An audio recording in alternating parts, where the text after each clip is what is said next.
গুৰুত্বপূৰ্ণ খবৰৰ সৈতে ষ্টুডিঅ'ত মই জুনমণি। ইউচিচিত নাথাকে পূজা নামাজৰ নিয়ম। ইউচিচিত মাত্ৰ 4টা বিষয়হে অন্তৰ্ভুক্ত কৰা হ'ব। ইউচিচিত নাথাকে পূজা নামাজৰ নিয়ম, মাত্ৰ 4টা বিষয় অন্তৰ্ভুক্ত কৰিব ইউচিচিত। এই মুহূৰ্তত জনাইছো এক ডাঙৰ খবৰ। ইউচিচিত নাথাকে পূজা নামাজৰ নিয়ম নাথাকে ইউচিচিত মাত্ৰ 4টা বিষয়হে অন্তৰ্ভুক্ত কৰা হ'ব। ইউচিচিত বিবাহ, পলিগেমি, সম্পত্তিৰ অধিকাৰ, লিভ ইন ৰিলেশ্যনশ্বিপ এই সমূহ বিষয়হে থাকিব বুলি জনায় মুখ্যমন্ত্ৰী ডক্টৰ হিমন্ত বিশ্ব শৰ্মাই। ইউচিচিক লৈ স্পষ্টীকৰণ মুখ্যমন্ত্ৰীৰ। ছোৱালীৰ সম্পত্তিৰ অধিকাৰক বিশেষ গুৰুত্ব দিব ইউচিচিত। বিয়াৰ ন্যূনতম বয়স, বহু বিবাহ আৰু সম্পত্তিৰ অধিকাৰ থাকিব অন্তৰ্ভুক্ত। তেওঁ জনায় যে নামাজ কেনেকৈ পঢ়িব লাগে সেয়া ইউচিচিত নাথাকে, লগতে পূজা কেনেকৈ কৰিব লাগে সেয়াও ইউচিচিৰ ভিতৰত নপৰে। পলিগেমি নাথাকিব বুলি উল্লেখ কৰে মুখ্যমন্ত্ৰী ডক্টৰ হিমন্ত বিশ্ব শৰ্মাই। ইউচিচিত ছোৱালীৰ সম্পত্তিৰ অধিকাৰক লৈ গুৰুত্ব থাকিব যে ছোৱালীও পুত্ৰৰ সমানে সমানে অধিকাৰ পাব। লিভ ইন ৰিলেশ্যনশ্বিপৰ ওপৰত থাকিব।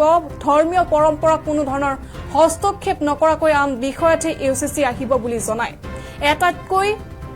এটাতকৈ অধিক বিবাহ কৰোৱা, বিবাহ বিচ্ছেদৰ নিয়ম কেনেকুৱা হ'ব এইসমূহ অন্তৰ্ভুক্ত হ'ব বুলি জনায় ইউচিচিত। অহা 26 মেত সদনত উত্থাপন হ'ব ইউচিচি। বিয়াৰ ন্যূনতম বয়স, বহু বিবাহ আৰু সম্পত্তিৰ অধিকাৰ থাকিব অন্তৰ্ভুক্ত। ছোৱালীৰ সম্পত্তিৰ অধিকাৰক বিশেষ গুৰুত্ব দিয়া হ'ব ইউচিচিত। ৰাজ্যত সম্পূৰ্ণৰূপে বন্ধ হ'ব লিভ ইন ৰিলেশ্যনশ্বিপ। অতি শীঘ্ৰেই ৰাজ্যত বলবৎ হ'ব ইউচিচি আইন। অবিবাহিত যুৱক যুৱতীয়ে থাকিব নোৱাৰিব একেলগে। লিভ ইন ৰিলেশ্যনশ্বিপ আইনগতভাৱে অপৰাধ বুলি গণ্য কৰা হ'ব। এতিয়াৰে পৰা পুত্ৰৰ সমানে জীয়ৰীও পাব পৈতৃক সম্পত্তিৰ অংশ। হিমন্ত বিশ্ব শৰ্মাৰ কেবিনেটত ললে এই গুৰুত্বপূৰ্ণ সিদ্ধান্ত। কেৱল পুত্ৰই নহয়, জীয়ৰীও পাব পিতৃৰ সম্পত্তিৰ ভাগ।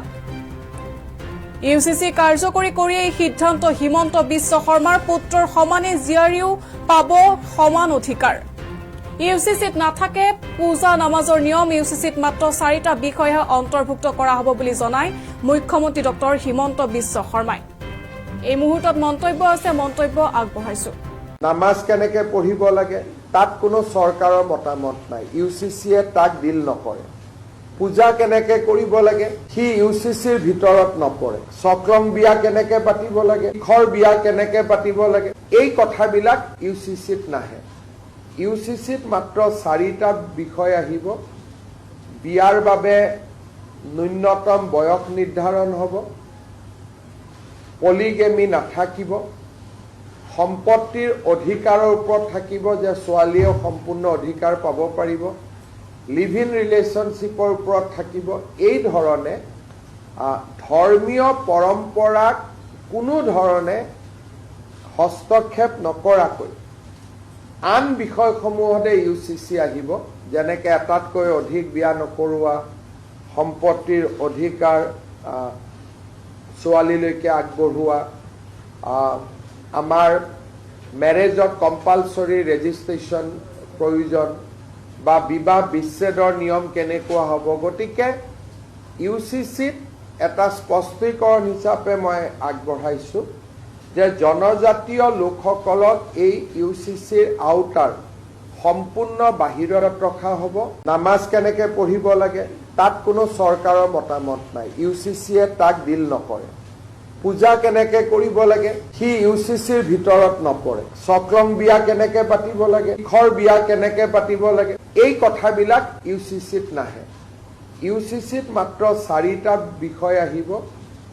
বিয়াৰ বাবে ন্যূনতম বয়স নিৰ্ধাৰণ হ'ব, পলিগেমি নাথাকিব, সম্পত্তিৰ অধিকাৰৰ ওপৰত থাকিব যে ছোৱালীয়েও সম্পূৰ্ণ অধিকাৰ পাব পাৰিব, লিভ ইন ৰিলেশ্যনশ্বিপৰ ওপৰত থাকিব। এই ধৰণে ধৰ্মীয় পৰম্পৰাক কোনো ধৰণে হস্তক্ষেপ নকৰাকৈ আন বিষয়সমূহতে ইউচিচি আহিব, যেনেকৈ এটাতকৈ অধিক বিয়া নকৰোৱা, সম্পত্তিৰ অধিকাৰ ছোৱালীলৈকে আগবঢ়োৱা, আমাৰ মেৰেজত কম্পালচৰি ৰেজিষ্ট্ৰেশ্যন প্ৰয়োজন বা বিবাহ বিচ্ছেদৰ নিয়ম কেনেকুৱা হ'ব। গতিকে UCCত এটা স্পষ্টীকৰণ হিচাপে মই আগবঢ়াইছোঁ যে জনজাতীয় লোকসকলক এই UCCৰ আওতাৰ সম্পূৰ্ণ বাহিৰত ৰখা হ'ব। উত্তৰ পূবৰ আগশাৰী শিক্ষা প্ৰতিষ্ঠান প্ৰতীক্ষা গ্ৰুপ অফ ইনষ্টিটিউচনছ 2026 বৰ্ষৰ বাবে আৰম্ভ হ'ল নামভৰ্তি প্ৰক্ৰিয়া।